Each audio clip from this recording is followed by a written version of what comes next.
Well, hi, everybody. We're in Coach Boeheim's office as he is fresh back from Rio de Janeiro and another championship, a gold medal, Coach, in the Olympics. And I know coaches don't technically get gold medals, but close enough for our taste. Congratulations.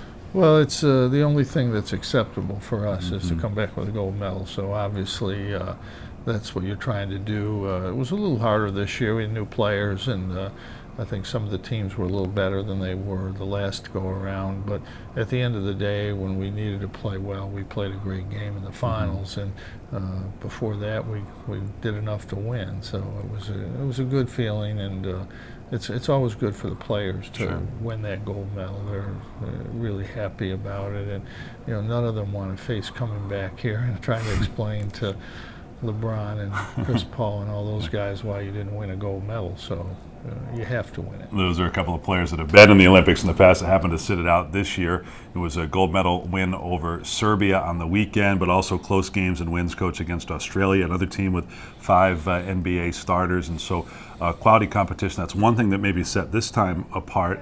The other really was the emergence of Carmelo Anthony to the fore. He was the leader of this team, incredibly emotional, understandably, after the win. Well, I wanted him to come back because I thought it'd be good for him and it'd be good for our team, and he was the steady force. When we struggled in there has to be somebody in the locker room, keeping everybody positive and keeping everybody to understand what we need to do. And you need a veteran to do that, and he did that. He was very vocal. He's obviously involved in a lot of things outside basketball now, which is good for him, good for the league. But he was very steady, had a couple big games, played steady, but was a great leader throughout the whole tournament. How rewarding is it for you personally to see a guy you've known since he was 17 or 18 years old blossom in this way, where other pros, Kevin Durant is a gazillionaire and a huge pro in his own right, he looks up to Carmelo and so many others do? Well, they all do. And first of all, he's a very likable guy. They all like him, friends and foes, guys he plays against. And sometimes that's not the case in the NBA. You develop and play against guys as a rivalry. You don't like that guy, but everybody likes Carmelo. He's just a good guy, good person, and it's good to have a guy like that on your team. Well, with the games being a little more of a grind, anything different for you? We saw you there on the sideline, obviously, with Coach K and that fabulous staff. How did you see your role? It was great. We had a great time. We really got along well. The coaching staff had to dig down a little bit a few times along the way, but everything was really smooth. Great coaches and good players. It's a good combination all the time. Did you and your family get to experience the other events and the sites? You don't get to events there. It's just too hard. Right. But your cruise ship was nice for them, and we had a small boat next to it, which was good for our meetings and everything. And then we just basically, it was a long journey up to the games, and we took that journey 8 times and got the wins. And it was pretty much a business trip.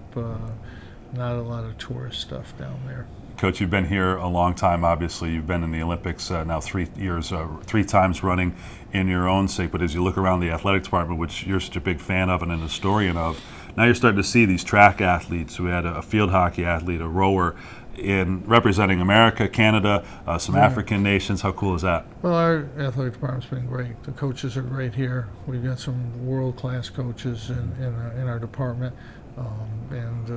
It's nice to see that. It's nice to see the success that those teams have had. I think it's great for the university and the community. Sure. Now you're back to action here, and before you know it, I know you'll be interested in the start of football season, but basketball practice will be going. And what's the latest update? I know people are obviously interested about your roster and whether that'll change at all. We'll see what happens, see who's here for school when it comes this week, and we're excited about the players we have coming back. Got some tremendous potential, but you have to wait to get in. September's a workout period, do some work, and practice starts September 30th. So we lost our 3 leading scorers from last year's team, and that's a lot to replace when you lose 3 of your top 3 scorers. So we've got a lot of work to do, and hopefully we're not going to get ahead of ourselves. Sure. All right. Well, that'll come in due time. But for the purpose of today's discussion, Coach, congratulations on another terrific Olympic experience and the gold. Thank you. Orange head coach Jim Boeheim.